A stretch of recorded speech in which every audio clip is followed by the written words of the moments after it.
Hello, my name is Jackie and welcome to my channel. This is my first video and it's going to be a lifestyle channel, but today we're going to talk everything hysterectomy. I started my hysterectomy journey back in March. March 12th, I had a total hysterectomy. They took out my ovaries, my uterus, my cervix, my fallopian tubes, everything. And I went into complete menopause. I had a hysterectomy because of fibroids. I had a lot of fibroids, had a very large uterus, had painful periods, heavy bleeding, severe pain, and severe bleeding to the point where I thought I was hemorrhaging. That's just how bad it was. And this is the best decision I could have made was to have this hysterectomy. It was kind of debilitating. Don't have to worry about going out and messing up my clothes or going out and having to find a bathroom because I feel like I need to clean myself up. It's so much better now. So if you're thinking about having a hysterectomy, continue to watch my video. I'm officially 4 weeks post-op and it's been a journey. It wasn't bad. They managed my pain pretty well in the hospital, and when I got home, it wasn't too bad either. I was more concerned about the recovery period than I was the actual surgery itself. And I will tell you that this will be one of your best friends. I got this pillow. You can put an ice pack in here. I've used this countless times since I've been home. I use it. I used it to start. I used it to make the swelling go down, because when you first get home, your stomach is pretty swollen. And I did have a belly band, but the belly band, it wasn't comfortable for me, so I used this pillow a lot. You're gonna see some videos because I looked at a lot of videos before my hysterectomy, and they tell you should buy this, you should buy that. I didn't buy all that stuff, and I didn't even need most of it. Most of the stuff I used that they said they used, I did use the Smooth Move tea. I used the Gas X for gas pain, and I used stool softeners. Those you definitely will need. All the other accessories I didn't buy because they gave me a belly band at the hospital, so I didn't need to buy one. I bought this pillow, but I didn't buy one. There's a lap one you can use for the seatbelt. I didn't buy that because this worked just fine. And on the way home from the hospital, I was wearing a belly band, so I didn't feel the seatbelt anyway.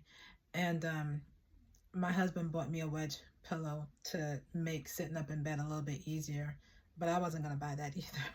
I was just going to stack a bunch of pillows up and go for it.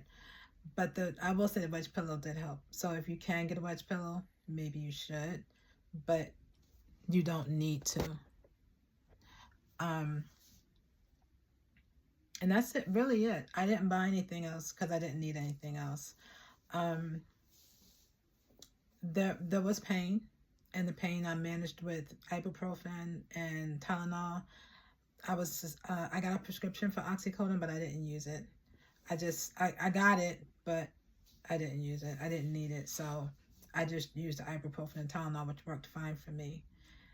And now that I'm at my 4 weeks post-op, I do have a little bit of bleeding. I tried to take it easy. I don't do too much.